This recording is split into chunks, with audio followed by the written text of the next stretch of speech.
Indian geography का आगे का देखते हैं। ट्रांस हिमालय, इसमें काराकोरम, लद्दाख, जास्कर, कैलाश आदि पर्वत श्रेणियां आती हैं। इसे तिब्बत हिमालय भी कहते हैं। कीटू या गॉडविन ऑस्टिन 8611 ऊंचाई है इसकी। काराकोरम श्रेणी की सर्वोच्च चोटी है, जो भारत की सर्वोच्च चोटी भी है। एवरेस्ट नेपाल में है, इसलिए भारत की सर्वोच्च चोटी कौन सी है? कीटू काराकोरम 8611। विश्व की सबसे तीव्र ढलान वाली चोटी राकापोसी लद्दाख श्रेणी में है। इंपॉर्टेंट है, विश्व की सबसे तीव्र ढलान वाली चोटी राकापोसी लद्दाख श्रेणी में है। इसे एशिया की बैकबोन, रीढ़ की हड्डी भी कहा जाता है। केटू काराकोरम। काराकोरम वर्तमान काराकोरम पाक कश्मीर में है। और काराकोरम क्षेत्र में सियाचिन या सासायनी हिमनद है। सियाचिन भारत और पाकिस्तान के बीच विवादित बिंदु है। इसका अधिकांश भाग वर्ष भर बर्फ आच्छादित रहता है। स्वयं हेडन ने काराकोरम पर्वत श्रेणी को उच्च एशिया की रीढ़ कहा है। लद्दाख हिमालय, सर्वोच्च चोटी गुरला मानदाता। लद्दाख हिमालय में दो चीज़ें, एक तो सर्वोच्च चोटी इसकी गुरला मानदाता है, और जो राकापोसी है वो भी लद्दाख हिमालय में है। अधिकांश भाग बर्फ आच्छादित, यह कई नदियों का उद्गम स्थल है। लद्दाख हिमालय के उत्तर में लद्दाख का पठार स्थित है, जहाँ से सिंधु नदी प्रभावित होती है। Karakoram plus Ladakh equal to trans Himalaya. यह अपसादी सेल से निर्मित है। जास्कर श्रेणी, इसमें डास एवं जास्कर दो नदियाँ, बड़ी नदियाँ बहती हैं। इसमें कामेट प्रमुख चोटी है, जहाँ दरमा, किंगरी, विंगरी, साल और नीति दर्रे हैं। ये सब कहाँ पर हैं? जास्कर श्रेणी में। हिमाद्री या सर्वोच्च या बृहद हिमालय, महान हिमालय, आंतरिक हिमालय, ये हिमालय की सर्वोच्च ऊंची श्रेणी है। इसकी औसत ऊंचाई 6000 मीटर से अधिक है, और औसत ऊंचाई 6000 है। चौड़ाई 120 से 190 किलोमीटर। विश्व की प्रथम 10 सर्वोच्च पर्वत शिखर इसी में स्थित हैं। ट्रांस हिमालय, काराकोरम, महान हिमालय, महान मध्य हिमालय, शिवालिक, एवरेस्ट, कंचनजंगा, नंगा पर्वत, नंदा देवी, कामेट, नमचा प्रभा। विश्व की सबसे ऊंची चोटी एवरेस्ट इसी पर्वत श्रेणी में है। नेपाल में इसे सागर माथा भी कहते हैं। यह 2400 किलोमीटर लंबाई में धनुषाकार रूप में है। विस्तार पश्चिम में नंगा पर्वत से पूर्व में नामचा बर्फा तक इसकी 40 चोटियाँ 7000 मीटर से भी अधिक हैं। हिमाचल श्रेणी, लघु मध्य हिमालय, औसत ऊंचाई इसकी 3500 से 4500 मीटर है। पीर पंजाल, धौलाधर, मसूरी, नागटिबा, महाभारत श्रेणियाँ इसी में हैं। मध्य भारत में कोणधारी वन मिलते हैं, और ढालों पर छोटे छोटे घास के मैदान पाए जाते हैं, जिन्हें कश्मीर में मर्ग जैसे गुलमर्ग और उत्तराखंड में बुग्याल या पयार कहते हैं। घास के मैदान। लघु हिमालय अपने स्वास्थ्यवर्धक पर्यटक स्थलों के लिए प्रसिद्ध है, जैसे शिमला, कुल्लू, मनाली, मसूरी, दार्जिलिंग आदि। लघु हिमालय शिवालिक से मेन बाउंड्री फॉल्ट के द्वारा अलग होता है। शिवालिक या निम्न या बाह्य हिमालय, उप हिमालय, दक्षिणी हिमालय, यह हिमालय का नवीनतम भाग है। शिवालिक हिमालय मध्य हिमालय से एक गहरी घाटी द्वारा अलग होता है, जिसे पश्चिमी भाग में दून तथा पूर्व की ओर द्वार कहते हैं, जैसे देहरादून, चुमरी दून, क्रियादून, कोटरी दून, हरिद्वार। मतलब पश्चिमी भाग में दून और पूर्वी भाग में द्वार। ठीक है। शिवालिक के निचले भाग को तराई कहते हैं। यह दलदली और वनाच्छादित है। तराई से सटे दक्षिणी भाग में बृहद सीमावर्ती भ्रंश मिलता है, जिसे कश्मीर से असम तक विस्तृत है। पंजाब हिमालय को कश्मीर हिमालय भी कहते हैं। वैष्णो देवी का मंदिर, अमरनाथ की गुफा, चिराग शरीफ पंजाब हिमालय के ही में ही अवस्थित हैं। पामीर का पठार, तिब्बत का पठार, इसकी औसत ऊंचाई 5 किलोमीटर है। उसके बाद ट्रांस हिमालय, फिर सबसे ऊंचा महान हिमालय, उसके बाद फिर नीचे लघु हिमालय, फिर शिवालिक, फिर महान मैदान। जो चौड़ाई है वो 400 मीटर है। किसमें?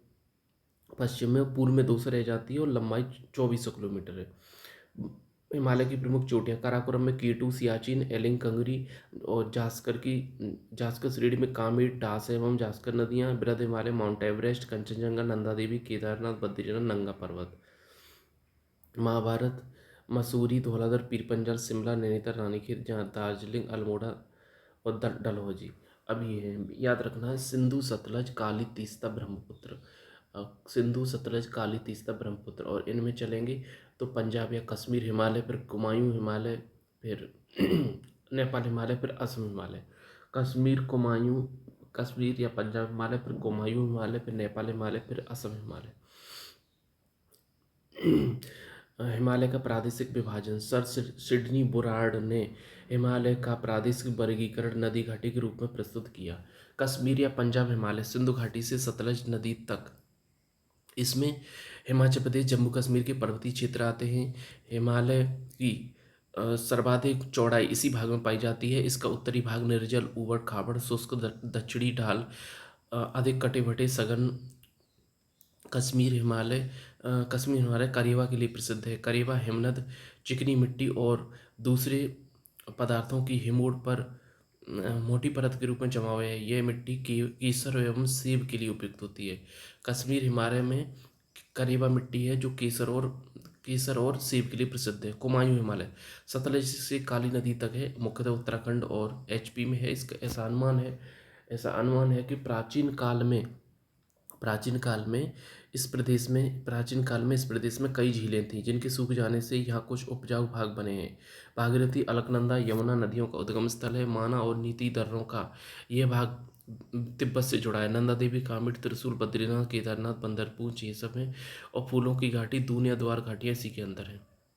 नेपाल हिमालय कश्मीर हिमालय, कुमायूं हिमालय, नेपाल हिमालय। इसका काली से तीस्ता है। सिंधु, सतलज, काली, तीस्ता, ब्रह्मपुत्र। अब जो असम हिमालय वो तीस्ता से ब्रह्मपुत्र तक होगा। यहाँ हिमालय की सर्वोच्च सर्वोच्च चोटी स्थित है। इसे सिक्किम हिमालय, वेस्ट बंगाल में दार्जिलिंग हिमालय और भूटान में भूटान हिमालय भी कहते हैं। ठीक है, नेपाल हिमालय को। उच्च भागों में मृदा अपरदन के कारण यहाँ के उच्च उच्च भाग का धरातल वनस्पति विहीन है, किंतु निचले भाग, ढलानों, घाटियों में देवदार, स्प्रूस, फर, चीड़ आदि कोणधारी वन मिलते हैं। पश्चिम से पूर्व धौलपुरी, अन्नपूर्णा, एवरेस्ट, मकालू, कंचनजंगा। असम हिमालय तीस्ता से ब्रह्मपुत्र तक है। सिक्किम और अरुणाचल प्रदेश में ब्रह्मपुत्र को दियांग नदी कहते हैं। अरुणाचल प्रदेश में ब्रह्मपुत्र को दियांग नदी कहते हैं। जनजाति के आधार पर आकी पहाड़ियाँ धनसिरी, डफला, मिसमी, कोहिमा, उत्तरी कछार, मिजो, खासी, जयंतिया, मिकिर, जोजिला दर्रा, सिपकला, काराकोरम आगे पढ़ेंगे ये। मध्यवर्ती में उत्तर का मैदान उत्पत्ति यह प्रायद्वीपीय पठार एवं हिमालय पर्वतीय क्षेत्र के मध्य स्थित जलोढ़ संरचना आधारित भारत का एक नवीनतम भौतिक प्रदेश है जिसका निर्माण नदियों द्वारा बहाकर लाए गए जलोढ़ के निक्षेप से हुई है। अतः यह एक निक्षेपित मैदान है। यह कम ऊंचे तथा न्यूनतम उच्चावच विषमता का प्रदेश है। 7.5 लाख वर्ग किलोमीटर क्षेत्रफल, ऊंचाई 50 से 300 मीटर। इसकी उत्पत्ति भारतीय प्लेट और यूरेशियन प्लेट के अपसरण से हिमालय के दक्षिणी भाग में बने गर्त में हिमालय व प्रायद्वीपीय पठार की नदियों द्वारा लाए गए जलोढ़ के निक्षेप से हुई है। हिमालय की नदियाँ युवावस्था में तथा तीव्र वेग वाली नदियाँ इसी कारण नदियों द्वारा हिमालय का अपरदन भी तीव्र गति से हो रहा है। अब भी मलबों का निक्षेप होता है। मध्यवर्ती निर्माण अभी भी निर्माण अवस्था में है। मध्यवर्ती मैदान प्रदेश की भौतिक अवस्थाएं। भौतिक दृष्टिकोण से मध्यवर्ती मैदान प्रदेश निम्न ऊंचाई तथा निम्न उच्चावच विषमता का जलोढ़ प्रदेश है। अतः भौतिक दृष्टिकोण से सामान्यतः एक रूपता पाई जाती है, लेकिन जलोढ़ संरचना के अंतर्गत ही जलोढ़ के कणों की मोटाई, उत्पत्ति काल तथा ऊंचाई के आधार पर क्षेत्रीय भिन्नता अवश्य पाई जाती है। और इसमें भाबतराई बांगर का ये निर्माण हुआ है। और नदी के आधार पर सिंधु का मैदान, गंगा और ब्रह्मपुत्र का मैदान। सिंधु और उसकी सहायक नदियों के द्वारा जलोढ़ संरचना वाले बांगर क्षेत्र का विकास पंजाब, हरियाणा में राजस्थान को भी सिंधु मैदान का ही भाग माना जाता है, क्योंकि यहाँ भी अतीत में सरस्वती, घग्गर जैसी नदियाँ प्रवाहित होती थीं। गंगा का मैदान, यह ऊपरी गंगा का मैदान, मध्यवर्ती गंगा का मैदान, निम्न गंगा के मैदान में बांटा गया है। डेल्टाई भागों में इस भाग की ऊंचाई इतनी है। ऊपरी गंगा का मैदान प्राचीन पहाड़ के मैदान के रूप में बांगर संरचना से बना है। इसका विस्तार पश्चिमी उत्तर प्रदेश में है। मध्यवर्ती निम्नवर्ती गंगा का मैदान नवीन जलोढ़ वाली खादर से बना है। नवीन बाढ़ का क्षेत्र है जो प्रत्येक वर्ष लगभग बाढ़ग्रस्त हो जाते हैं। और पूर्वी यूपी, बिहार मध्य गंगा के मैदान में, जब वेस्ट बंगाल निम्न गंगा के मैदान में अवस्थित है। बंगाल में ही गंगा ब्रह्मपुत्र का डेल्टा का क्षेत्र है। ब्रह्मपुत्र का मैदान यह असम में स्थित एक सक्रिय खादर संरचना का क्षेत्र है। भारत का सर्वाधिक बाढ़ग्रस्त मध्यवर्ती मध्यवर्ती मैदान के बांगर व खादर से संलग्न उत्तरी भाग में तराई व भाबर प्रदेश है। भाबर प्रदेश हिमालय के दक्षिणी भाग में समानांतर पेटी के रूप में कंकड़ पत्थर युक्त क्षेत्र है। भाबर के दक्षिण में समानांतर पेटी के रूप में दलदल युक्त तराई है। दो नदियों के बीच उपजाऊ क्षेत्र पंजाब, सिंधु कि 5 सहायक नदियों के बीच उपजाऊ मैदान। मृदा क्षेत्र के आधार पर भाबर भाबर मध्यवर्ती मैदान के उत्तरी भाग में संलग्न क्षेत्र में स्थित कंकड़ पत्थर युक्त संरचना को भाबर कहते हैं। इसकी उत्पत्ति हिमालय की नदियों द्वारा लाए गए कंकड़ पत्थरों के निक्षेप से हुई है। हिमालय पर्वत से निकलने वाली असंख्य धाराओं ने अपने साथ पर्वतीय क्षेत्र से टूटकर गिरे पत्थरों के छोटे छोटे जो नदियाँ छोटे छोटे छोटे बड़े कणों से ये हुआ है। जो नदियाँ भाबर प्रदेश में विलुप्त हो गई थी वह तराई प्रदेश में फिर से दिखने लगती हैं। टुकड़े काफ़ी मात्रा में जमा कर दिए इन्हीं कंकड़ और पत्थरों से ढका हुआ भाग भाबर कहलाता है। नदियों द्वारा का जल अस्थायी रूप से विलुप्त हो जाता है और अर्थात सतह पर विशाल रूप से दृष्टिगत नहीं होती हैं। इस प्रदेश में लंबी जड़ों वाले बड़े बड़े वृक्ष तो अवश्य दृष्टिगोचर होते हैं, किंतु छोटे पौधे खेतों खेतों तथा जनसंख्या का प्राय अभाव पाया जाता है। कृषि युक्त खेती नहीं जनसंख्या विरल सिंधु घाटी से 30 तक है। तराई भाबर प्रदेश के दक्षिण में लगभग 10 से 15 किलोमीटर की सकरी पट्टी में दलदल युक्त संरचना का प्रदेश है। भाबर प्रदेश में बड़े शैलखंडों के कारण नदियों का जल बाहर निकलकर इधर उधर फैल जाता है, अर्थात नदी तक स्पष्ट धारा में न बहकर अनेक धाराओं में अस्पष्ट रूप से बहने लगता है। जल जमाव की स्थिति में दलदल का विकास होता है। तराई की रचना बाहरी कंकड़ पत्थर रेत तथा चिकनी मिट्टी से हुई है। यह प्रदेश कृषि के लिए उपयुक्त नहीं है, लेकिन वर्तमान में कई क्षेत्रों में कुशल जल प्रबंधन तथा मृदा प्रबंधन द्वारा कृषि कार्य किया जा रहा है। यहाँ चावल एवं जूट की खेती की जाती है। भावर की तुलना में तराई प्रदेश अधिक समतल है, जिसके कारण नदियों का जल इधर उधर फैलकर अ, दलदल का निर्माण करता है। दलदल में ऊंची घास, कांस, हाथी घास, भावर घास, वृक्ष तथा अनेक जंगली पशु पाए जाते हैं। इन घने जंगलों में मलेरिया के कारण जनसंख्या अधिक नहीं मिलती है। वनों के दृष्टिकोण से महत्वपूर्ण है। में वर्षा कम होने के कारण सिंधु के मैदान तथा पश्चिमी हिमालय के ढालों पर बहावर तो बहुत चौड़ा है, किंतु तराई का अभाव है। मध्य एवं पूर्वी भाग में बहावर की अपेक्षा तराई प्रदेश अधिक चौड़ा है। मतलब ऊपर बहावर चौड़ा है, नीचे तराई चौड़ा है। बांगर पुराना जलोढ़ मध्यवर्ती मैदान के पश्चिमी भागों में पुराने जलोढ़ के मैदान को बांगर कहते हैं। नदियों की जलोढ़ के निक्षेप से यह सामर्थ्य बाढ़ मुक्त क्षेत्र है, अर्थात अधिक ऊंचाई के कारण यह नवीन बाढ़ का जल नहीं पहुंच पाता है। निक्षेप बढ़ने से ऊंचाई बढ़ गई और नदियों ने अपना मार्ग बदल लिए। बांगर प्रदेश वर्तमान में भारत का हरित क्रांति का प्रदेश है।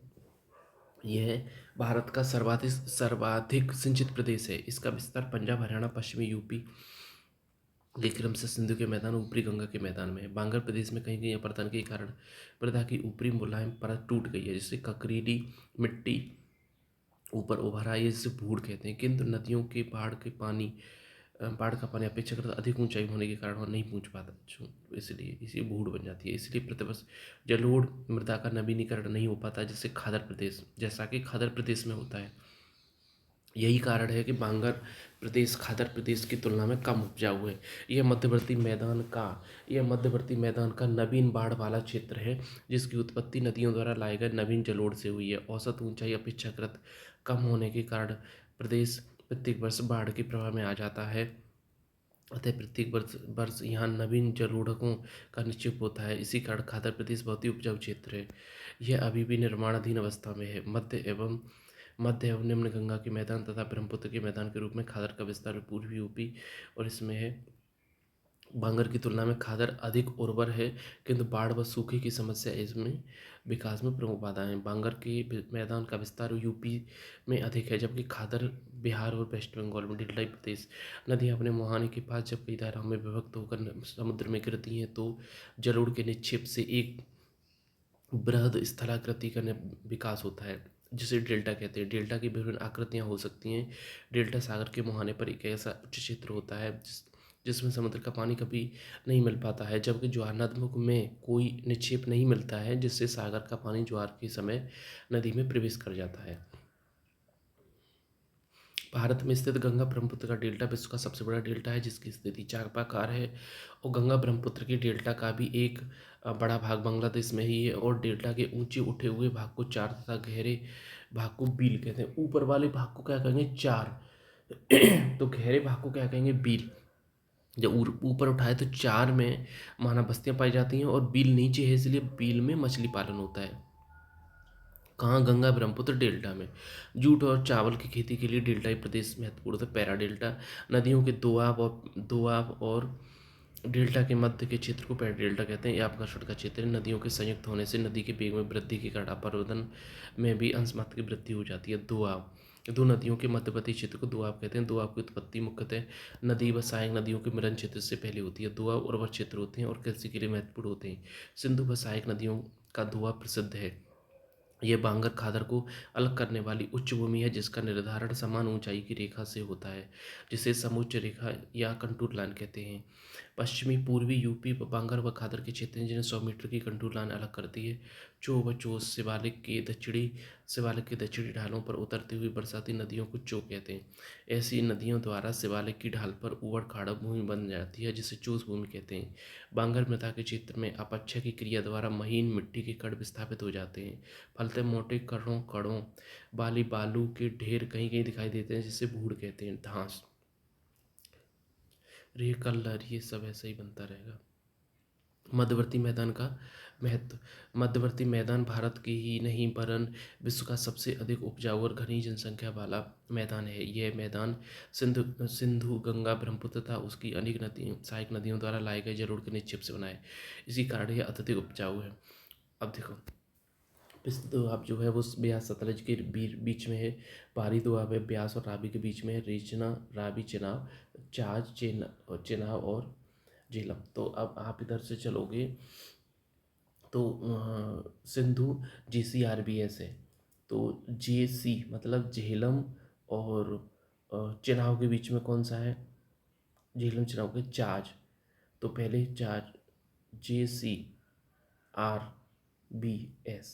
तो नीचे से चलेंगे चाज, चेलाम, चाज, रेचना, बारी, बिस्त, यहाँ से चलेंगे। चेनाब और झेलम के बीच में चाज है, चाज है, रेचना है। ट्रिक है इसकी। मध्यवर्ती मैदान में कहीं कहीं गर्त हैं जिसे पटना के निकट जल्ला और मुकामा, बिहार के निकट टाल कहते हैं। सिंधु नदी के मैदान में निम्न भूमि तल्ली कल्ली के रूप में वर्षा के जल को निर्भर करने को धाड़ कहते हैं और ये क्यों चौड़ाई है भारत के अंदर से भारत का यह भौगोलिक आर्थिक दृष्टि से भारत का सर्वोत्तम भाग है। भूवैज्ञानिक दृष्टिकोण से इसका महत्व अधिक नहीं है क्योंकि भारत का नवीनतम भाग है। इसकी भौतिक संरचना सरल है। यहाँ भूमि समतल होने, रेल मार्गों, जलमार्गों एवं नदियों का जाल बिछा होने के कारण इस भाग में देश के अनेक प्रमुख व्यापारिक औद्योगिक केंद्र अवस्थित हैं। हिमालय का ये कहलाता है अत्यंत उपजाऊ है।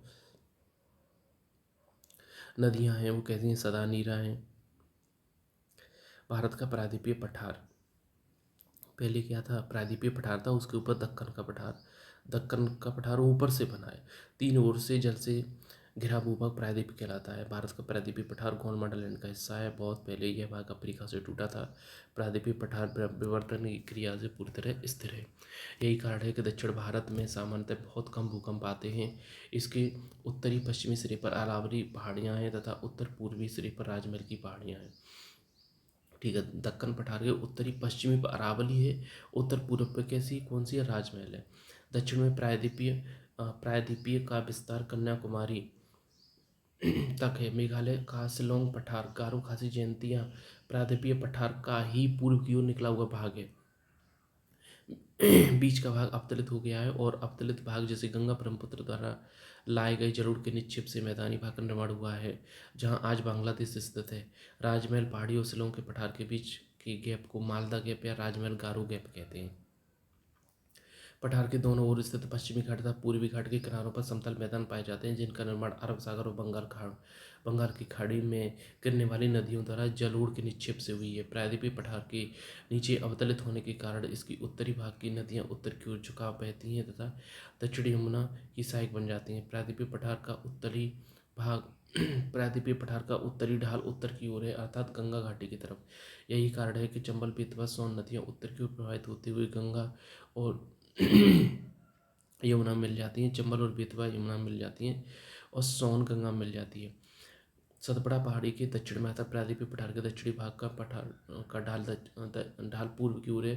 तापी नदी के मुहाने से लेकर पश्चिमी घाट पश्चिमी तट के साथ साथ केरल की काडवम तथा पश्चिमी घाट का विस्तार है, जबकि पूर्वी तट के साथ साथ पूर्वी घाट का विस्तार है। चूंकि प्रायद्वीपीय पठार की अधिकांश नदियां ढाल के अनुसार पूर्व की ओर बहती हैं, अतः पूर्वी तट काफी कटा फटा है। पश्चिमी घाट तथा पूर्वी घाट श्रेणियां दक्षिण में आपस में मिल जाती हैं, जिसे नीलगिरी पर्वत कहते हैं। पश्चिमी घाट नीलगिरी के दक्षिण में भी विस्तृत है। नीलगिरी के दक्षिण में पश्चिमी घाट का अनामलाई पहाड़ी काडवम पहाड़ी के रूप में जाना जाता है। प्रायद्वीपीय पठार की सबसे दक्षिणी पहाड़ी काडवम की पहाड़ी है। नीलगिरी का विस्तार तमिलनाडु, केरला, कर्नाटका में है। अरावली प्रायद्वीपीय पठार के उत्तरी पश्चिमी सिरे पर अरावली पर्वतमाला का विस्तार है।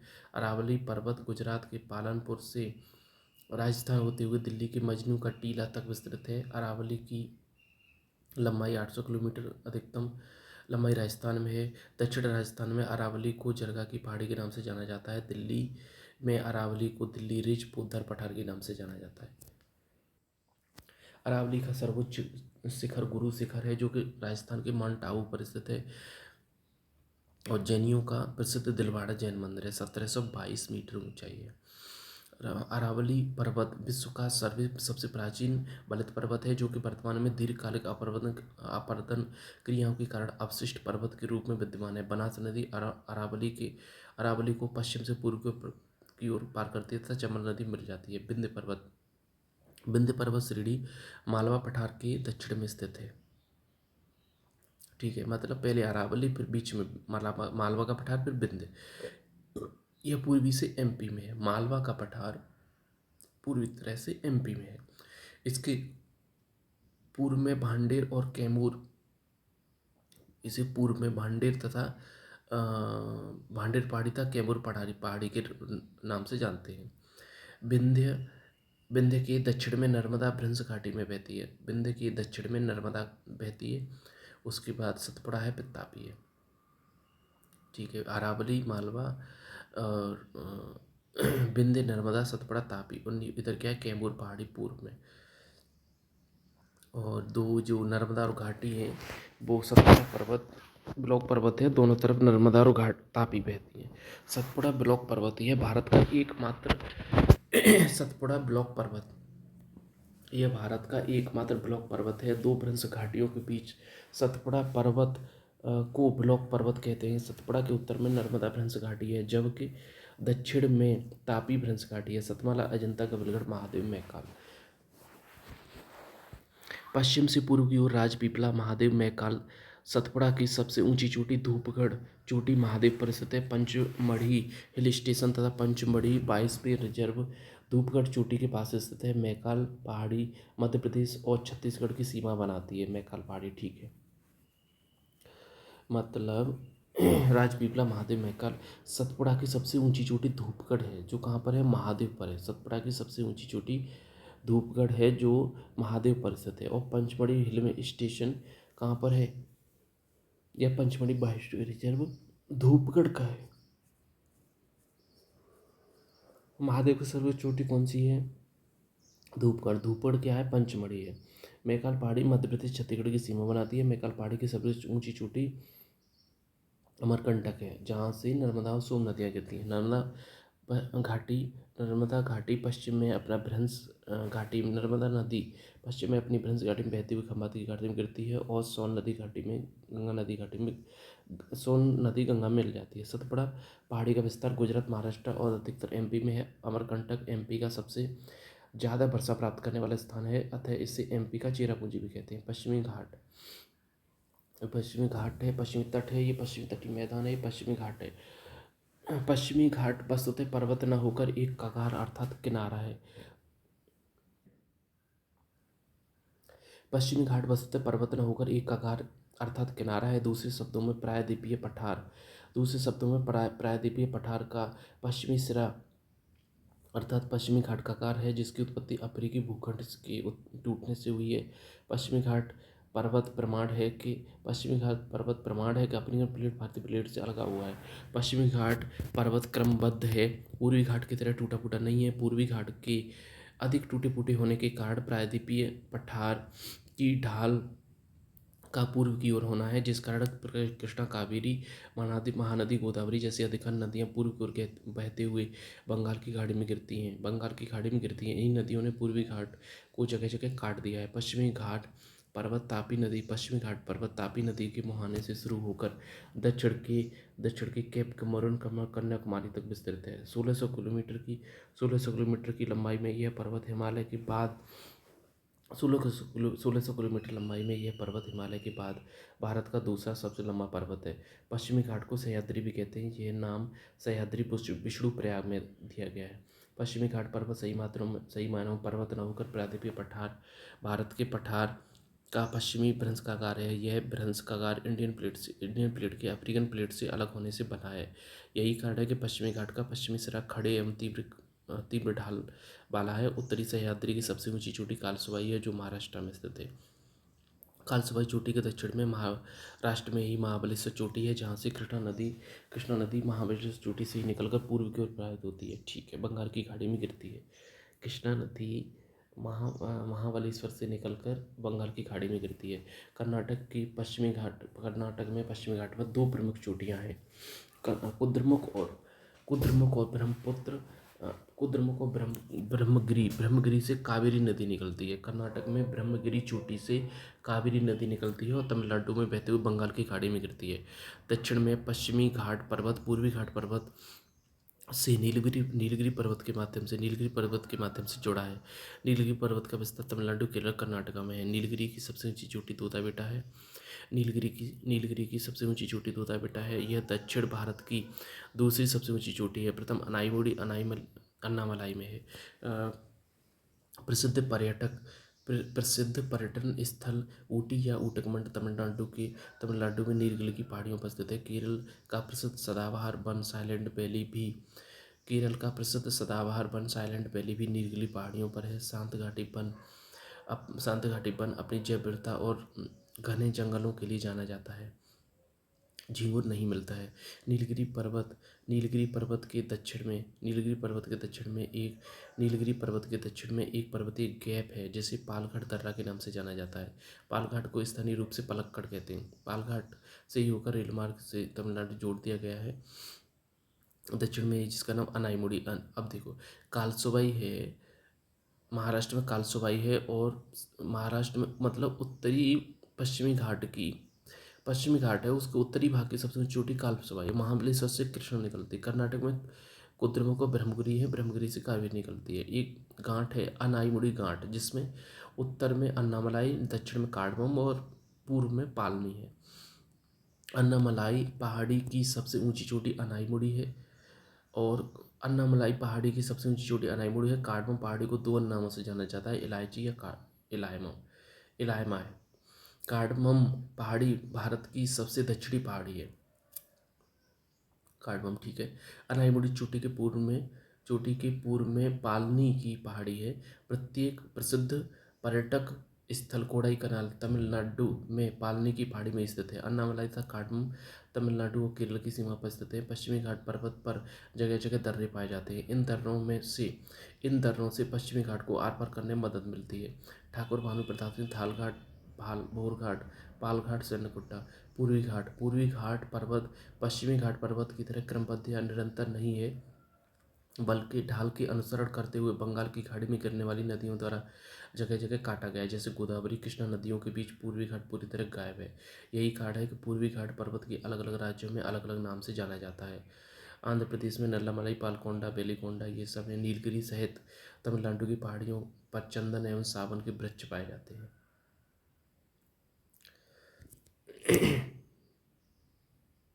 पूर्वी घाट की सबसे ऊंची चोटी महेंद्रगिरी है। ठीक है, पूर्वी घाट की लंबाई 1300 किलोमीटर, पश्चिमी घाट की 1600 किलोमीटर है। मालवा पठार अरावली के दक्षिण में और विंध्य पर्वत के उत्तर में स्थित है। अरावली और विंध्य पर्वतों के बीच स्थित मालवा पठार पूरी तरह से एमपी में है। मालवा पठार का निर्माण ज्वालामुखी लावा से हुआ। यही कारण है कि मालवा का पठार बेसाल्ट चट्टानों का क्षेत्र है, और यही कारण मालवा पठार का काली मिट्टी पाई जाती है। इसकी ढाल उत्तर की ओर है। यही कारण है कि मालवा पठार से निकलने वाली चंबल, बेतवाल, काली, सिंध नदियाँ उत्तर की ओर प्रवाहित होती हैं। चंबल और उसकी सहायक नदियाँ मालवा पठार को अपरदन कर दिया है, और यह अपर्दन अवनलिका या खड्ड प्रकार का है। अपर्दित भूमि को उत्खात भूमि या बीहड़ कहते हैं। सोयाबीन के उत्पादन के लिए प्रसिद्ध है। दक्कन का पठार। दक्कन पठार की अवस्थिति सतपुड़ा पर्वत पश्चिमी घाट पर्वत है, पूर्वी घाट पर्वत के मध्य में है। दक्कन का पठार मुख्य रूप से दक्कन ट्रैप की चट्टानों से बना हुआ है। दक्कन पठार के अंतर्गत हरिश्चंद्र पहाड़ी, बालाघाट पहाड़ी और अजंता गबलगढ़ को शामिल किया गया है। ये सभी चार पहाड़ियाँ महाराष्ट्र में है। पठार के अंतर्गत ही दंडकारण्य का पठार स्थित है। यह मुख्य रूप से छत्तीसगढ़ से उड़ीसा में है। इस पठार के अंतर्गत ही बस्तर का पठार स्थित है। भारत में का टिन का एकमात्र भंडार कहाँ? छत्तीसगढ़, बस्तर का पठार। दामोदर छोटा नागपुर का पठार। हाँ, दामोदर हुगली की सहायक नदी है ना। छोटा नागपुर पठार ये झारखंड तथा पश्चिम बंगाल राज्यों में विस्तृत है। यहाँ से दामोदर तथा स्वर्णरेखा नदियाँ निकलती हैं। दामोदर नदी पठार के बीचों बीच अपनी भ्रंश घाटी में पूर्व की ओर बहती हुई हुगली नदी में मिल जाती है। दामोदर नदी छोटा नागपुर पठार को दो स्पष्ट भागों में बांटती है। उत्तर में हजारीबाग पठार तथा दक्षिण में रांची पठार। अमरकंटक से स्वर्ण नदी सो नदी निकलती है।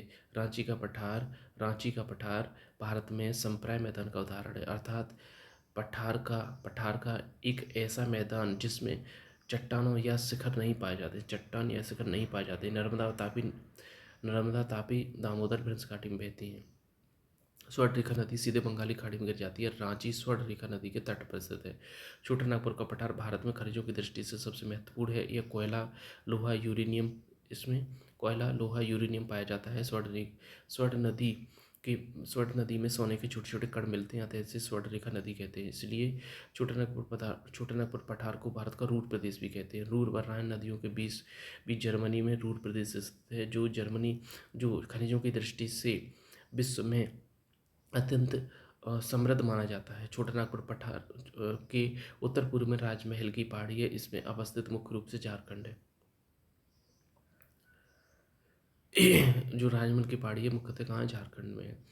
शिलोंग मेघालय है। शिलोंग पठार स्वतंत्र पठार न होकर प्रायद्वीपीय पठार का ही एक हिस्सा है। उत्तर पूर्वी पठार। यद्यपि शिलोंग पठार की अवस्थिति हिमालय के नज़दीक है, किंतु यह राजमहल पहाड़ी का ही पूर्वी विस्तार है। अवतलित होने के कारण बीच के भाग का गैप भर गया है, जिसे राजमहल गैप या मालदा गैप कहते हैं। राजमहल गैप या मालदा गैप इसे गंगा ब्रह्मपुत्र नदियों ने अपने जलोढ़ निक्षेपों से भर दिया है। इसमें गारो खासी जयंतिया बराइल रेंगमा मिकिर असम में स्थित हैं। शिलोंग पठार का सबसे ऊंची चोटी नोकरेक है, जो कि गारो पहाड़ी के अंतर्गत स्थित है। खासी कीपनुमा पहाड़ी है। सबसे ज़्यादा वर्षा चेरापूंजी और मौसिनराम इसी पहाड़ी में स्थित है। सौराष्ट्र। कच्छ की खाड़ी खंभात की खाड़ी के मध्य स्थित अर्धचंद्राकार दक्षिण गुजरात को सौराष्ट्र कहते हैं। यहाँ मांडा पहाड़ी है, बारदा पहाड़ी और गिर पहाड़ी स्थित है।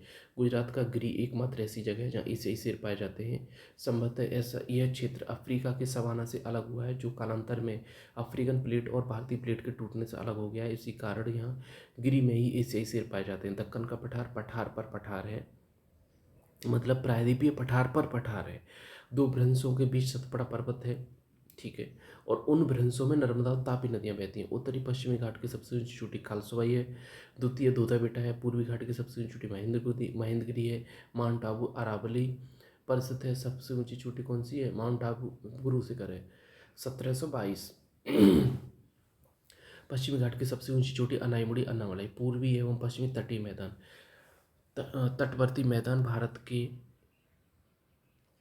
मैदान भारत के तटीय क्षेत्रों में सक्रिय पेटी में स्थित जलोढ़ निर्मित संरचना है, जिसकी उत्पत्ति प्लीस्टोसीन में होलोसीन काल तक नदियों द्वारा लाए गए जलोढ़ के निक्षेप से हुई है। साथ ही समुद्री तरंगों के द्वारा अपरदन की प्रक्रिया एवं निक्षेपण का भी इसके विकास में योगदान है। पश्चिमी तटीय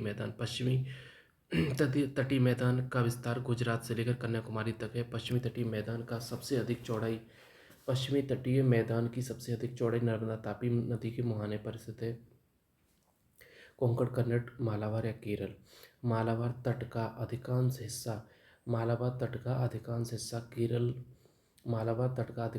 केरल के अंतर्गत आता है। अतः मालाबार तट को केरल तट भी कहते हैं। मालाबार तट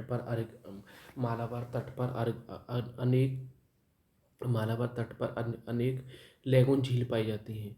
मालाबार तट पर आगे अनेक लैगून झील पाई जाती हैं। केरल में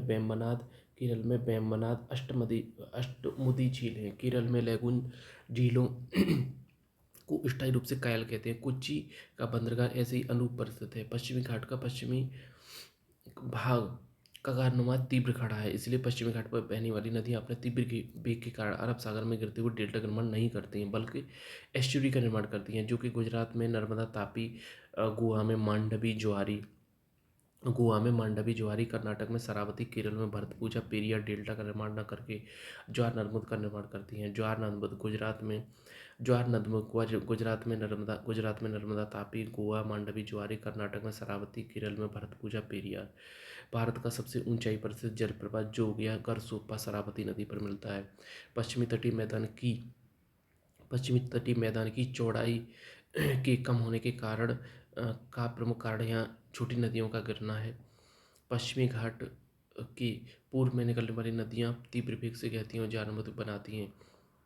यहाँ फलस्वरूप यहाँ अधिक मलबे का निक्षेप नहीं हो पाता है। पश्चिमी घाट पर पर्वतीय क्षेत्र, तट के किनारे तीव्र ढलान वाला क्षेत्र है। इसी कारण पश्चिमी तटवर्ती मैदान की चौड़ाई कम है। पूर्वी तटीय मैदान हुगली नदी के मैदान से लेकर कन्याकुमारी तक पूर्वी तटीय मैदान का विस्तार है। पूर्वी तटीय मैदान की सर्वाधिक चौड़ाई तमिलनाडु में है। ओडिशा में पूर्वी तटीय मैदान को उत्कल का मैदान कहते हैं। आंध्र प्रदेश में गोदावरी उत्तरी सरकार कहते हैं। कोरोमंडल है। आंध्र पर पुलिकट झील और आंध्र प्रदेश तमिलनाडु में पुलिकट झील के बीच में श्रीहरिकोटा द्वीप है। पूर्वी तटीय मैदान की नदियां डेल्टा का निर्माण करती हैं, जैसे महानदी, गोदावरी, कृष्णा, कावेरी, क्योंकि पूर्वी तटीय मैदान की ढाल बहुत ही कम है। पूर्व की ओर बहकर बंगाल की खाड़ी में गिरने वाली नदियों ने पूर्व घाट को जगह जगह काट दिया है और अपनी घाटियों में कम वेग से बहती हैं। मंद ढाल के कारण ही पूर्व की नदियों का वेग तट तक पहुँचते अनेक धारा में बढ़ जाता है। नदियों में अपने जलोढ़ को समुद्र में पहुँचाने से पहले तट पर निक्षेपित कर देती हैं, जिसमें डेल्टा का निर्माण होता है। डेल्टा की एक विशेषता होती है कि धीरे धीरे समुद्र की ओर बढ़ता है और इसी तरह पूर्वी तट का निर्माण हुआ है। सैकड़ों नदियों के डेल्टा क्षेत्र से मिलकर हुआ है, इसलिए यह जलोढ़ निक्षेप का क्षेत्र है। जलोढ़ निक्षेप में नदियाँ पृथ्वी से उपजाऊ मिट्टी बहाकर लाती हैं। यही कारण है कि पूर्वी तटीय मैदान बहुत ही उपजाऊ है। पूर्वी तटीय मैदान का विस्तार अधिक होने व कृषि योग्य उपयुक्त होने के कारण यहाँ पश्चिमी तट की तुलना में अधिक जनसंख्या मिलती है। तमिलनाडु में कोरोमंडल तट को अधिक दक्षिण अन्न का भंडार भी कहते हैं। पूर्वी तटीय मैदान की औसत चौड़ाई 80 से 100 किलोमीटर है। पूर्वी तटीय मैदान की अधिक चौड़ाई का कारण प्रायद्वीपीय पठार की बड़ी नदियों का प्रवाहित होना और डेल्टा बनाना है।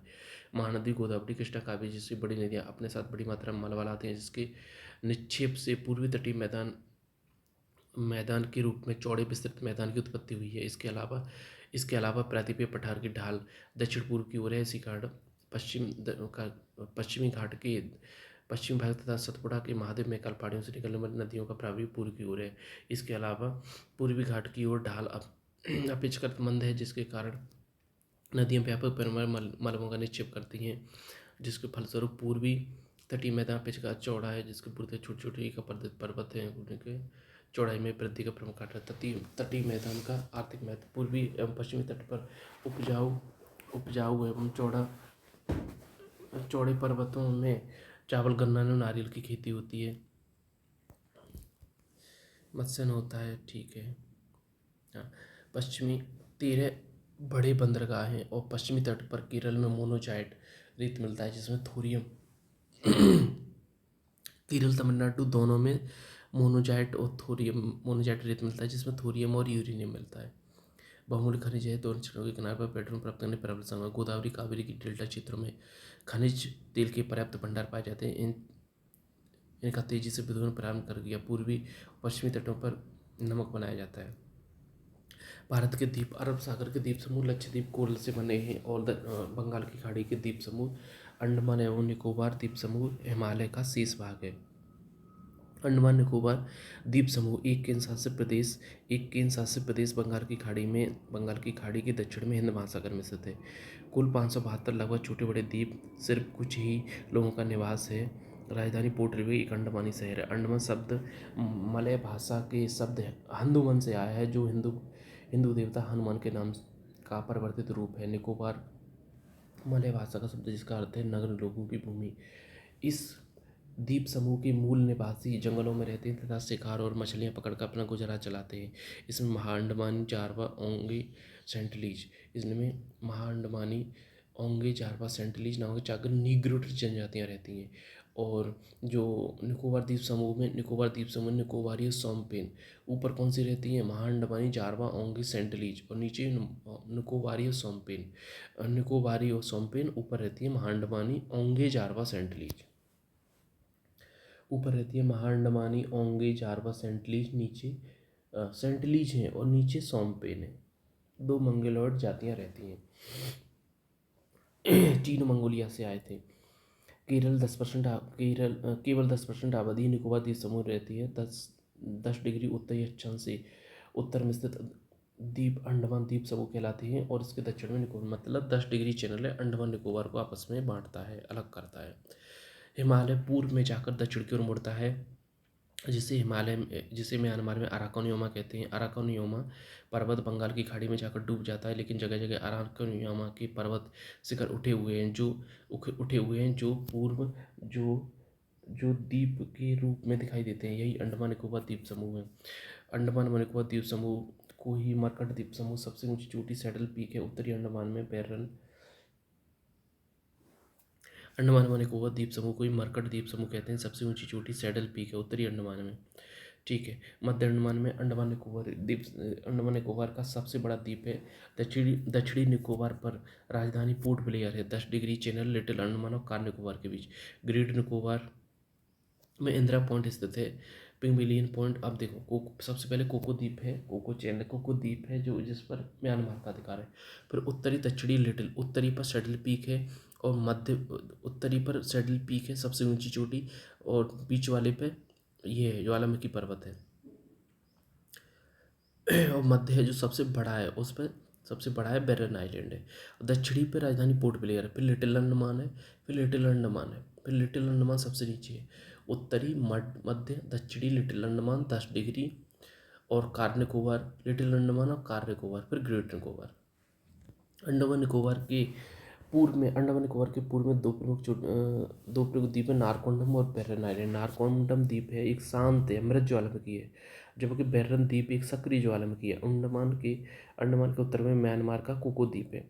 लक्षद्वीप, राजधानी कवारत्ती, सबसे बड़ा यूटी दिल्ली, और सबसे पास मालदीव है, सबसे छोटा द्वीपीय देश है। लक्षद्वीप भारत का सबसे छोटा केंद्रशासित प्रदेश है। लक्षद्वीप का सबसे बड़ा द्वीप एंड्रोट है।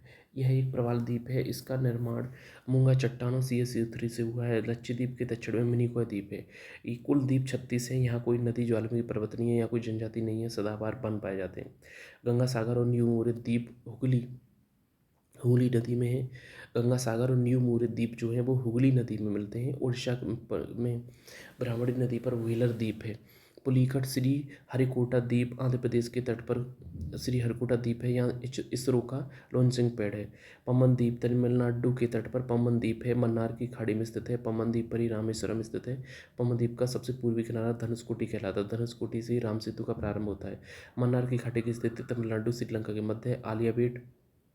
आलिया बेट गुजरात में खम्बात की खाड़ी में नर्मदा के मुहाने पर स्थित है। पेट्रोलियम के भंडार की खोज हुई है। और एलिफेंटा कहाँ पर है? मुंबई का। जो आलिया बेट है वो गुजरात की खम्बात की खाड़ी में, आलिया बेट गुजरात की खम्बात की खाड़ी में, एलिफेंटा मुंबई के पास है। मुंबई सालसीट द्वीप पर स्थित है। और उत्तर से दक्षिण लक्षद्वीप, मिनिकॉय, मालदीव तीनों प्रवाल निर्मित है। लक्षद्वीप भारत का सबसे बड़ा प्रवाल द्वीप है। भारत पाकिस्तान के बीच ब्रिटेन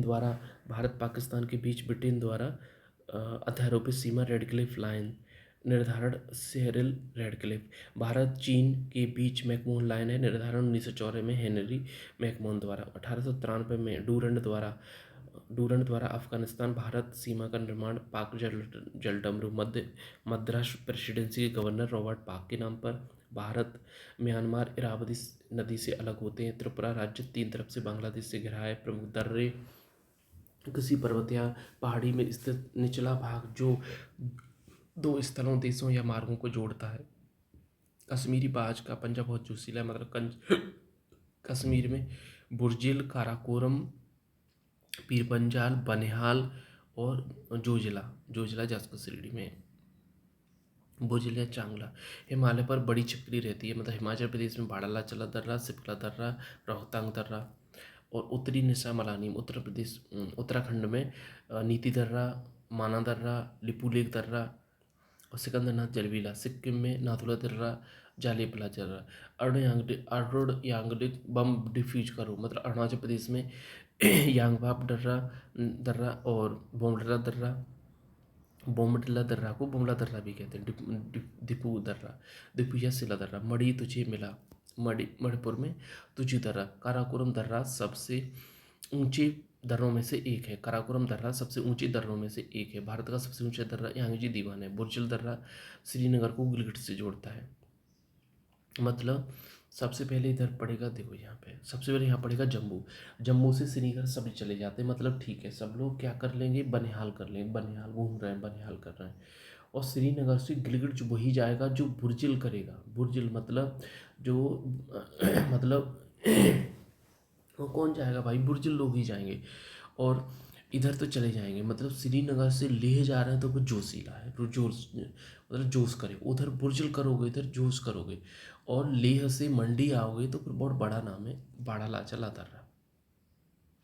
और जो बनिहाल दर्रे में ही जवाहर सुरंग है, ठीक है। और हिमनद और ग्लेशियर, पीर पंजाल का सबसे बड़ा हिमनद सोना पानी है। काराकोरम महान हिमालय के बीच सियाचिन और हिस्पारा, बालाडोर, सासायनी, रुद्रप्रयाग में चौराबाड़ी ग्लेशियर है, यहीं गांधी सरोवर है। सबसे बड़ा हिमनद सियाचिन, सासायनी, गंगोत्री। अंडमान निकोबार द्वीप समूह, Coco channel, Coco channel landfall द्वीप समूह। और कोको है, लैंडफॉल है। उत्तरी अंडमान पर सैडल पीक है, पल्याण शिखर है। मध्य अंडमान सबसे बड़ा है, बेरन आइलैंड सक्रिय है। नारकोंडम मृत है। दक्षिणी अंडमान पर पोर्ट ब्लेयर है, डक्कन पास है। अच्छा, दक्षिणी के बाद डक्कन पास है, फिर लिटिल अंडमान है। दक्षिणी के बाद डक्कन पास है, फिर लिटिल अंडमान, फिर कार निकोबार है, फिर लिटिल और फिर ग्रेट। कार है, फिर लिटिल है, कार है, फिर लिटिल है, फिर ग्रेट है। उत्तरी अंडमान 550 है, निकोबार में 22 है, कुल 572 है। और लक्षद्वीप, मिनिकॉय, मालदीव। लक्षद्वीप, मिनिकॉय, मालदीव, नीचे से इन दोनों के बीच में 8, उन दोनों के बीच में 9। और 10 डिग्री चैनल ये इसको करता है। अंडमान निकोबार को 10 करता है, मतलब लिटिल अंडमान, कार निकोबार के बीच में 10 डिग्री। लक्षद्वीप, मिनिकॉय और मालदीव के बीच में 8 में। उत्तरी अंडमान शेडल पीक पर्वत पर नहीं रहेंगे पर्वत, और सबसे बड़ा बैरन आइलैंड ज्वालामुखी ने बड़ा कर दिया। दक्षिणी पर पोर्ट ब्लेयर। अमीन द्वीपी कन्नार, मिनिकॉय, मालदीव दूसरा सबसे बड़ा मिनिकॉय है, सबसे बड़ा एंड्रॉट है। मुख्यालय कवारत्ती। लक्षद्वीप में 36 द्वीप हैं। भारत के राज्य एनसीआर में हरियाणा, राजस्थान और यूपी के क्षेत्र शामिल हैं। और क्षेत्रफल के अनुसार राजस्थान क्रम से चलेंगे, राजस्थान, मध्य प्रदेश, महाराष्ट्र, फिर यूपी चौथे नंबर पे है, उसके बाद गुजरात है। Rajasthan, MP, Maharashtra, UP, Gujarat. जनसंख्या के अनुसार सबसे बड़ा है यूपी, यूपी उसके बाद महाराष्ट्र, बिहार। यूपी के 8 राज्य एक यूटी सीमा साझा करते हैं, ठीक है। उत्तर पूर्वी राज्यों में 7 बहनें ये हैं। और मणिपुर पूर्वोत्तर भारत का सबसे छोटा एवं स्थलबद्ध राज्य है। मणिपुर, मणिपुर, मणिपुर, ठीक है। पूर्वोत्तर भारत का सबसे छोटा एवं स्थलबद्ध राज्य है। भूमडीज, मणिपुर में तैरने वाले छोटे छोटे द्वीप हैं। विलुप्त प्राय हरिण प्रजाति संगाई का प्राकृतिक निवास स्थल है। क्या मणिपुर, भूमडीज। राजस्थान का मरुक्षेत्र विश्व का सबसे घना मरुस्थल है और सिलिकॉन वैली बेंगलुरु में है। यूटी 26 जनवरी 2020 से 28 राज्य 8 यूटी बने, ये हैं। सबसे बड़ा यूटी अंडमान निकोबार, सबसे बड़ा यूटी क्षेत्रफल में ये है। और अब लद्दाख हो गया है सबसे बड़ा यूटी, कौन सा हो, लद्दाख। राजधानी इसकी पोर्ट ब्लेयर है। अंडमान निकोबार की निकोबारी सोमपेन मंगोलॉयड है। और महाअंडमानी सेंटली, जारवा, ओंगे, नीग्रो है। चंडीगढ़ पंजाब और हरियाणा की राजधानी है। सबसे छोटा यूटी लक्षद्वीप, राजधानी कवारत्ती। यमन, पुदुचेरी, कराईकल, माही। यमन है वो आंध्र प्रदेश में, बाकी तो तमिलनाडु में, इधर केरला। यमन, पुदुचेरी, कराईकल, माही। दमन दीव ऊपर है, हवेली नीचे है, हवेली। समुद्री सीमा 9 राज्य, तटीय सीमा गुजरात, आंध्र प्रदेश, तमिलनाडु, महाराष्ट्र। तटीय समुद्री तट सीमा गुजरात, आंध्र प्रदेश। भारत 82.5 डिग्री को मानव समय रेखा माना गया है, 5.5 घंटा आगे। और कच्छ की खाड़ी से दमन तक काठियावाड़ तट है। और दमन से गोवा तक कच्छ के ये ऊपर काठियावाड़ है, फिर कोंकण है। और गोवा से मैंगलोर तक कन्नड़ है। मैंगलोर से कन्याकुमारी मालाबार है। महानदी का उत्तर का भाग उत्कल तट है। ये देखो, ये भूटान हो गया, यहाँ पे ये अरुणाचल प्रदेश, नागामणि में जो असम, असम दो तरफ से टच करता है, मेघालय बीच में है, या त्रिपुरा है। कच्छ है, कोको द्वीप है, कोको चैनल है।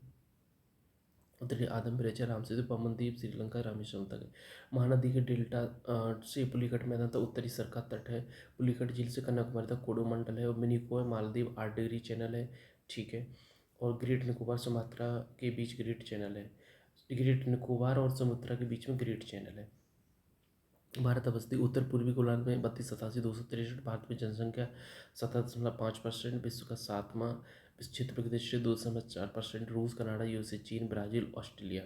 उसके बाद भारत 32, 14, 29, 33। 32, 14, 29, 33। मुख्य भाग की तटरेखा 6100 है, 7,516 है, 15,200। बचपन में एमबी किया। बॉर्डर लाइन के घटते क्रम में बचपन में एमबी किया। स्थलीय सीमा 9 राज्य, समुद्री तट 9 राज्य, 4 यूटी। चीन से लगते हैं लद्दाख, एचपी, यूटी, सिक्किम, अरुणाचल प्रदेश। नेपाल से यूपी, बिहार, वेस्ट बंगाल, सिक्किम। अब जो नेपाल भूटान से वेस्ट बंगाल और सिक्किम दोनों लग रहे हैं।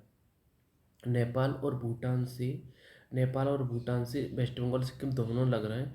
अब नेपाल से कौन कौन लगेगा? उत्तराखंड, यूपी, बिहार। और भूटान से कौन कौन लगेगा? वेस्ट बंगाल, सिक्किम तो हो चुके हैं। तो यहाँ से लगेगा असम, अरुणाचल प्रदेश दोनों लगेंगे। असम, अरुणाचल प्रदेश, बस। म्यांमार से अरुणाचल प्रदेश, नागामणि में जो बांग्लादेश से वेस्ट बंगाल, असम, वेस्ट बंगाल से असम दो जगह लगता है। मेघालय लगता है, त्रिपुरा लगता है, मिजोरम लगता है, ठीक है। मिजोरम लगता है, त्रिपुरा लगता है, और मेघालय लगता है, असम लगता है, वेस्ट बंगाल लगता है।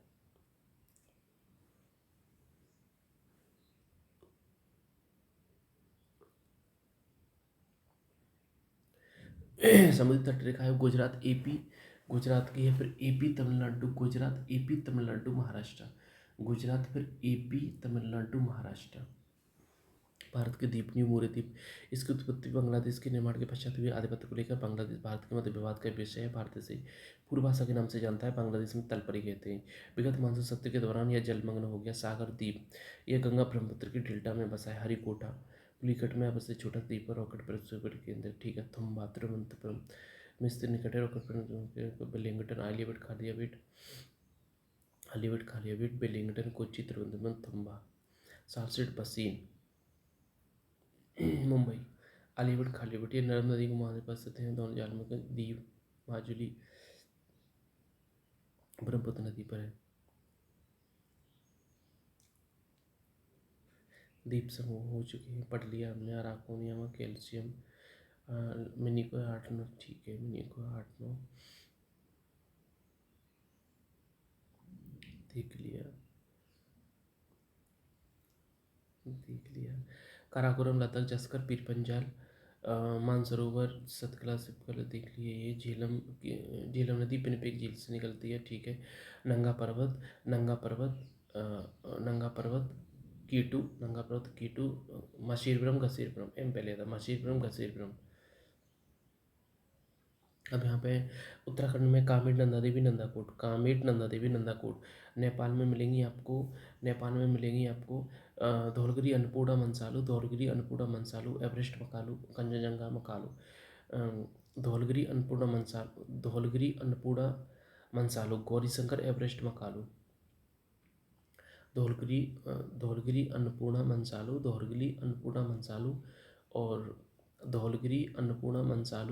और गौरीशंकर, एवरेस्ट, मकालू, कंचनजंगा, नामचा, बरवा।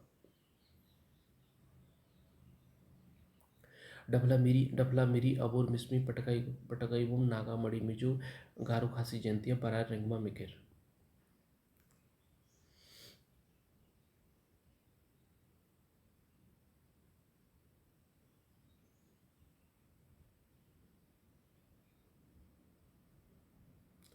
अरावली, बिंद, नर्मदा, सतपुड़ा, तापी, गिरी, गुरु शिखर, गिरी श्रेणी है, गुरु शिखर, अरावली के अरावली, गुरु शिखर, माउंट आबू, नक्की झील, नक्की झील है, नक्की झील, नक्की झील कहाँ है? गुरु शिखर, दिलवाड़ा के जैन मंदिर, सतपुड़ा की पहाड़ियाँ, सतमारा इंद्रगढ़ का महादेव महकाल, अमरकंटक, सोन नदी, धूपगढ़ी, धूपगढ़ सबसे ऊंची चोटी, पंचमढ़ी पर्यटन स्थल है धूपगढ़ी, और नर्मदा, सोनगंगा, पेनगंगा 3 नदियाँ निकलती हैं।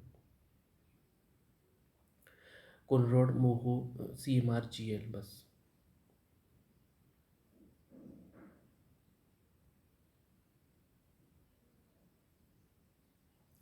MP महाराष्ट्र, सतपुड़ा नदियाँ तापी नदियों के बीच में स्थित है। और सतपुड़ा, सतपुड़ा कहाँ है? MP महाराष्ट्र, सतपुड़ा नर्मदा, MP और महाराष्ट्र और सतपुड़ा और नर्मदा। नीलगिरी पर्वत भारतीय प्रायद्वीप के पूर्वी घाट तथा पश्चिमी घाट के मिलन बिंदु पर स्थित है। इसकी इसकी सबसे ऊंची चोटी दोदा बेटा है। यह पहाड़ी कर्नाटक, केरल, तमिलनाडु राज्यों के मिलन स्तर पर स्थित है। अन्नामलाई सबसे ऊंची चोटी केरला, दोदा बेटा पूर्वी घाट की सबसे ऊंची चोटी महेंद्रगिरी है। और पश्चिमी घाट का दक्षिणी क्षेत्र उत्तरी क्षेत्र की अपेक्षा ऊंचा है। कार्डमम दक्षिण की भारत दक्षिणतम पर्वत श्रेणी है, केरल तमिलनाडु में स्थित है। नीलगिरी ठीक है, नीलगिरी यह दक्षिण भारत की दूसरी सबसे ऊंची चोटी है। सबसे ऊंची चोटी अनामुड़ी है, जो अन्नामलाई में स्थित है। नीलगिरी केरल, कर्नाटक, तमिलनाडु के जंक्शन पर है। तीनों के जंक्शन सबसे ऊंची चोटी दोदा बेटा है। नीलगिरी की सबसे ऊंची चोटी दोदा बेटा है। नीलगिरी, अन्नामलाई, कार्डमम। ऊंचाई एवरेस्ट, केटू, कंचनजंगा, नंदा देवी। एवरेस्ट पर चढ़ने वाले बचेंद्री, जुंकुतोबई, केटू, कंचनजंगा, नंदा देवी। विषुवत रेखा तथा प्रधान मध्याह्न रेखा का मिलन गिनी की खाड़ी में होता है। यह काल्पनिक द्वीप शून्य द्वीप है। 0 डिग्री या प्रधान देशांतर प्रधान मध्याह्न रेखा के ग्रीनविच के नाम से जानते हैं। 0 डिग्री से ठीक भी 180 देशांतर रेखा होती है, जिसे अंतर्राष्ट्रीय तिथि रेखा के नाम से जानते हैं। अक्ष पर घूमना, दिन रात होना। आज हम अपने अक्ष पर 23.5 डिग्री झुकी हुई है, अतः दिन रात सदैव बराबर नहीं होते हैं। विषुवत रेखा पर सदैव दिन रात बराबर होते हैं। साधारणतः 100 मीटर की अधिक ऊंचाई वाले क्षेत्रों में पर्वत से नीचे को पहाड़ी कहते हैं। विश्व के 25% भाग घेरे हुए हैं, जबकि पर्वत 25% पठारी पर्वतीय पर्वत 25% जो पर्वतीय क्षेत्र में विश्व की 12% जनसंख्या रहती है। ब्रिटिश कोलंबिया को पर्वतों का सागर कहते हैं। ब्लैक फॉरेस्ट पर्वत जर्मनी, ब्लैक पर्वत USA, प्राचीन बलित पर्वत यूराल, अरावली, अपलेशियन, नवीन बलित पर्वत Rocky Andes, Himalaya, Kunlun, Drakensberg, दक्षिणी Africa, Lesotho, Atlas, Morocco, Algeria, Tunisia, Kilimanjaro, Tanzania, Elbrus, रूस, यूरोप, एपिनाइन इटली, एल्पाइन चीन, Mongolia, Apennine England, Pyrenees Spain, France, सोबिरोय तमिलनाडु, बालाघाट, हरिश्चंद्र, सतमारा महाराष्ट्र, मांडव पहाड़ियाँ गुजरात के काठियावाड़ में, कैमूर मध्य प्रदेश, गडजाट उड़ीसा, रामगिरी की पहाड़ी आंध्र प्रदेश के चित्तूर जिले में, पूर्वी घाट महेंद्र पर्वत का हिस्सा है। रामगिरी आंध्र प्रदेश में, काल श्रीडी में ही भी है। पार्श्वनाथ की पहाड़ी झारखंड के गिरिडीह में है। 23 में जैन गुरु पार्श्वनाथ का मंदिर है। डालमा की पहाड़ी झारखंड, कोडईकनाल तमिलनाडु के डिंडुगल जिले में, पालनी पहाड़ी सारामती नागालैंड की सबसे ऊंची चोटी है। सतपुड़ा की महादेव महकाल, धूपगढ़, पंचमढ़ी, अमरकंटक, टॉप चेरापूंजी। महाराष्ट्र में कालसुबाई महाबलेश्वर कृष्णा नदी का उद्गम है। महाराष्ट्र में कालसुबाई महाबलेश्वर कृष्णा नदी का उद्गम है। कर्नाटक में कुद्रेमुख ब्रह्मगिरी कावेरी नदी का उद्गम है। कालसुबाई उत्तरी पश्चिमी घाट की सबसे ऊंची चोटी है। कालसुबाई उत्तरी पश्चिमी घाट की सबसे ऊंची चोटी है। यह कालसुबाई उत्तरी पश्चिमी घाट की सबसे ऊंची चोटी है। उत्तरी भाग की कालसुबाई, दक्षिणी की अनाईमुड़ी। अरावली गुरु शिखर 1722 मीटर है। महादेव, धूपगढ़, मैकाल, अमरकंटक, पूर्वी घाट महेंद्रगिरी, दक्षिण पश्चिमी घाट अनाईमुड़ी, उत्तर पश्चिमी घाट कालसुबाई, 1646, पश्चिमी घाट अनाईमुड़ी, सिलोंगपड़ा, नोगरी। ठीक है। अरावली बिंद के बीच में मालवा छत्तीसगढ़, उड़ीसा में दंडकारण्य सागर पुलिन। दीघा वेस्ट बंगाल में है। गोपालपुर उड़ीसा, कंकालूर गोवा और मरीना तमिलनाडु। भारत में सुनामी बारिंग सेंटर हैदराबाद में है। और भारतीय मौसम विज्ञान विभाग नई दिल्ली में अंतर्राष्ट्रीय सीमाएं र्यू ग्रैंडे यूएसए मैक्सिको के बीच सीमा बनाती है। राइन नदी फ्रांस और जर्मनी के बीच सीमा बनाती है। विक्टोरिया झील पर तंजानिया युगांडा केन्या तीनों का प्रशासनिक अधिकार है। यह तीनों देशों की एक दूसरे से अंतर्राष्ट्रीय सीमा बनाती है। मैकमोहन चीन, रेडक्लिफ भारत और पाकिस्तान, बांग्लादेश भी, मैनीगोट फ्रांस जर्मनी, एपी एल्पाइन फ्रांस जर्मनी 49वीं, यूएसए कनाडा 38वीं, उत्तरी दक्षिणी कोरिया आर्डर्नीस पोलैंड और पूर्वी Germany, Durand Bharat Afghanistan, Hindenburg और जर्मनी पोलैंड में, रूस फिनलैंड मैनरहीम और Siegfried France Germany, Netherland Holland, Zaire Congo Malaysia Malaya देशों का प्रणाम, घाना का प्रणाम, गोल्ड कोस्ट सूरीनाम का डच गुआना, जिम्बाब्वे का दक्षिणी रोडेशिया, हरारे का शैली, ताइवान का फार्मोसा, म्यांमार का बर्मा, थाईलैंड का सियाम, इराक का मेसोपोटामिया, जापान का निप्पन, ईरान का पर्सिया, इथोपिया का एविसिनिया।